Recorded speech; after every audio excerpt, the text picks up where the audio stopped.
ಭವ್ಯ ಭಾರತದ ಮಹಿಳಾ ಮಣಿಗಳೇ ಮತ್ತು ಎಲ್ಲ ಸಹೋದರಿಯರೇ, ದಯವಿಟ್ಟು ಇದನ್ನ ಯಾರು ಕಾಂಪಿಟೇಷನ್ ಆಗಿ ತರಬೇಡ್ರಮ್ಮ. ನಾನ್ ಮುಂದು ತಾನ್ ಮುಂದು ಅಂತ ಇದನ್ನ ಫಾಲೋ ಮಾಡಬೇಡಿ. ನೋಡಿ, ಇಲ್ಲೊಬ್ರು ಮಹಿಳೆ ನಾಗರ ಪಂಚಮಿ ಹಬ್ಬ ಮಾಡ್ತಿದ್ದಾರೆ. ನಾಗರ ಪಂಚಮಿ ಹಬ್ಬದ ದಿವಸ ನಿಜ ನಾಗರವನ್ನೇ ಕರ್ಕೊಂಡ್ಬಂದು ಅದು ಎಕಡೆ ಅಳ್ಳಾಡ್ದಂಗೆ ಅದ್ರ ಮೇಲೆ ಒಂದು ಕೋಲ್ನ ಏರಿ ಅದಕ್ಕೆ ಅಕ್ಷತೆ ಕಾಳಾಕಿ ಹೂವು ಹಣ್ಣು ಹಾಕ್ಬಿಟ್ಟು ಹಾಲು ಕೊಟ್ಟು ನಾಗರ ಪಂಚಮಿ ಹಬ್ಬನ ಸೆಲೆಬ್ರೇಷನ್ ಮಾಡ್ತಿದ್ದಾರೆ.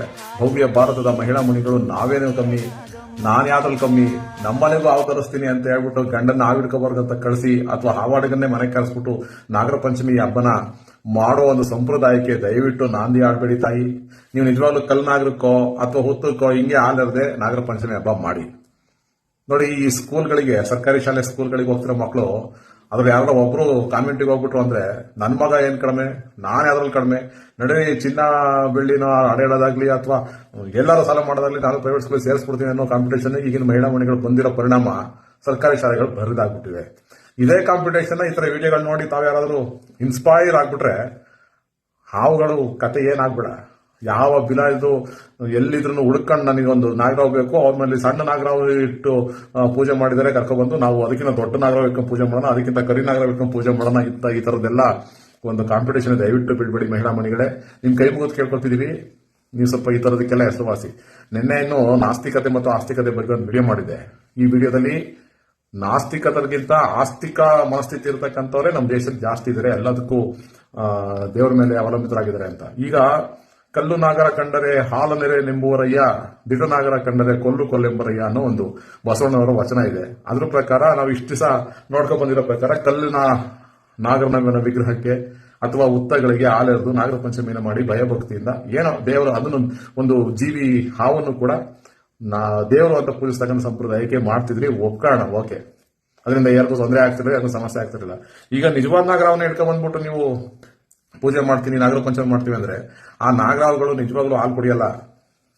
ನಿಜವಾಗ್ಲೂ ನಾಗರಾವುಗಳು ಹಾಲು ಕುಡಿಯಲ್ಲ. ಸಿನಿಮಾಗಳೆಲ್ಲ ತೋರ್ಸ್ತಕ್ಕಂಥದ್ದೆಲ್ಲ ಸುಳ್ಳು. ಒಂದು ಚೊಂಬಿಟ್ಬಿಟ್ಟು ಅದ್ರೊಳಗೆ ಹಾಲು ತುಂಬಿಟ್ಬಿಟ್ಟು ನಾಗರಾವ್ ಕರ್ಕೊಂತ ಹಾಲು ಕುಡಿ ಅಂದ್ರೆ ನೆವರ್. ಅದು ತಿಂತಕ್ಕಂಥ ಆಹಾರನೇ ಬೇರೆ. ನಾವು ಒಂದು ಸಂಪ್ರದಾಯದ ನಂಬಿಕೆ ಮಾಡ್ಕೊಂಡಿದ್ವಿ, ಈ ನಂಬಿಕೆನ ಬೆಳೆಸ್ಕೊಂಡ್ ಬಂದಿದ್ದೀವಿ. ಇದು ಮೂಢನಂಬಿಕೆನೋ ವೈಜ್ಞಾನಿಕತೆನೋ ಗೊತ್ತಿಲ್ಲ. ಆದ್ರೆ ನಾವೇನ್ ಮಾಡ್ಬೇಕು, ವೈಜ್ಞಾನಿಕ ಚಿಂತನೆ ಇದ್ರೂ ಇರ್ಬೋದು. ಏನು, ನಾಗರಾವುಗಳು ಕಂಡಾಗಲ್ಲ ಒಡೆದು ಅದನ್ನ ಸಾಯಿಸ್ತಕ್ಕಂಥ ಪರಿಸ್ಥಿತಿಗಳಿದ್ದಂತ ಈ ಸಂದರ್ಭದಲ್ಲಿ ಆ ತರದ ನಾಗರಾವುಗಳನ್ನ ಉಳಿವಿಗೋಸ್ಕರ ಈ ತರ ಒಂದು ವೈಜ್ಞಾನಿಕ ಚಿಂತನೆ ಪ್ರಾರಂಭ ಆಗಿರ್ಬೋದು. ಅದನ್ನ ನಾವು ಒಪ್ಕೊಳ್ಳೋಣ. ಆ ಉದ್ದೇಶಕ್ಕೋಸ್ಕರನೇ ನಾಗರಾವು ಏನಿದೆ ಇದನ್ನ ಲಾರ್ಡ್ ಶಿವ, ದೇವರಾದಂತ ಶಿವ ಅದರ ಸಂತಾನ ಹಾಳಾಗ್ತಿದೆ, ನಾಶ ಆಗ್ತಿದೆ ಅನ್ನೋ ಒಂದು ವಿಚಾರ ಇಟ್ಕೊಂಡು ಅದನ್ನ ತಗೊಂಡು ಎತ್ಕೊಂಡು ತನ್ನ ಕೊರಳಿಗೆ ಸುತ್ತಕೊಂಡು ತನ್ನ ಕೊರಳಿನ ಮಾಲೆಯನ್ನಾಗಿ ಮಾಡಿಕೊಂಡು ಹಸುನ ತನ್ನ ನಂದಿನ ತನ್ನ ವಾಹನವನ್ನಾಗಿ ಮಾಡಿಕೊಂಡು ಈ ತರ ಎಲ್ಲ ಮಾಡಿದ್ರ ಉದ್ದೇಶ ಏನಪ್ಪಾ ಅಂತಂದ್ರೆ ಎಲ್ಲರಂತೆ ಜೀವಿಗಳು ಬದುಕಕ್ಕೆ ಅರ್ಹತೆ ಇದಾವೆ. ಈ ಹಾವು, ಹಲ್ಲಿ, ಹಸು, ಎಮ್ಮೆ, ಕುರಿ, ಕೋಳಿಗಳೆಲ್ಲ ಒಂದೊಂದು ದೇವರ ಸಂಕೇತ, ದೇವರ ವಾಹನ ಅಂತ ಒಂದು ವೈಜ್ಞಾನಿಕ ರೀತಿಯಲ್ಲಿ ಮಾಡಿ ಆ ಜೀವಿಗಳನ್ನು ಉಳಿಸ್ತಕ್ಕಂಥ ಒಂದು ಕೆಲಸಕ್ಕೆ ನಮ್ಮ ಹಿರಿಯರು ಕೈ ಹಾಕೊಂಡು ಅದನ್ನ ಪಾಲಿಸ್ಕೊಳ್ತಾ ಬರ್ತಿದ್ದಾರೆ. ಅದನ್ನ ಮೀರಿ ಕೂಡ ಕೆಲವೊಂದು ಘಟನೆಗಳನ್ನ ನಡೆಸಿ ಅದನ್ನ ಸರ್ವನಾಶ ಮಾಡ್ತಕ್ಕಂಥ ಮನುಷ್ಯ ತನ್ನ ದುರ್ಬುದ್ಧಿ ಬಳಕೆ ಮಾಡಿ ಸಮಾಜದಲ್ಲಿ ನಾನು ಮಾತ್ರ ಇರಬೇಕು, ಈ ಪ್ರಕೃತಿಯಲ್ಲಿ ಮನುಷ್ಯ ಮಾತ್ರ ಅಲ್ಟಿಮೇಟ್ ಅನ್ನೋ ಉದ್ದೇಶ ಇಟ್ಕೊಂಡು ಎಲ್ಲನೂ ನಾಶ ಮಾಡಕ್ ಹೊರಟಿರ್ತಕ್ಕಂಥ ಈ ಸಂದರ್ಭದಲ್ಲಿ ಇಂಥ ನಂಬಿಕೆಗಳು ಅಟ್ಲೀಸ್ಟ್ ಎಲ್ಲ ಜೀವಿಗಳಿಗೂ ಸಮಪಾಲು ಕೊಡ್ತಕ್ಕಂಥ ಒಂದು ಹೆಜ್ಜೆ ಅಂತ ಹೇಳಿದ್ರೆ ತಪ್ಪಾಗಲ್ಲ. ಆದ್ರೆ ಇದನ್ನೇ ಮೂಢನಂಬಿಕೆಯ ಪರಮಾವಧಿ ತರ ಆಚರಣೆ ಮಾಡುವಂಥದ್ದು ಇದೆಯಲ್ಲ, ಅದು ಅಲ್ಟಿಮೇಟ್ಲಿ ಡೇಂಜರ್ ಅಂತ ಅಭಿಪ್ರಾಯ.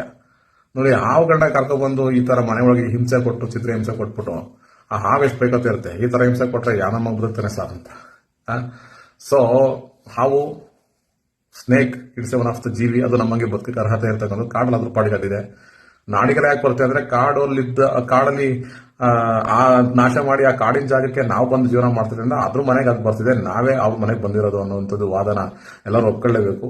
ಬದಲಾದ ದಿನಗಳಲ್ಲಿ ಜನಸಂಖ್ಯೆ ಹೆಚ್ಚಾದಂತೆ ಕಾಡನ್ನು ನಾಶ ಮಾಡಿ ಆ ಕಾಡಿನ ಜೀವಿಗಳ ಆವಾಸವನ್ನು ನಾವು ಆಕ್ರಮಿಸ್ಕೊತಿರೋದ್ರಿಂದ ಅವುಗಳು ಕೂಡ ಆಗೊಮ್ಮೆ ಮನೆ ಕಡೆ ಬಂದು ತೊಂದರೆ ಕೊಡ್ತಾ ಇರ್ತಾರೆ. ಅಂತ ಸಂದರ್ಭದಲ್ಲಿ ಅದನ್ನ ಸೇಫ್ ಆಗಿ ಬಳಕೆ ಮಾಡಿ ಸೇಫ್ ಆಗಿ ಅದನ್ನ ಇಟ್ಕೊಂಡು ಕಾಡಿಗೆ ಬಿಡ್ತಕ್ಕಂಥ ಕೆಲಸನ ಮಾಡಬೇಕು.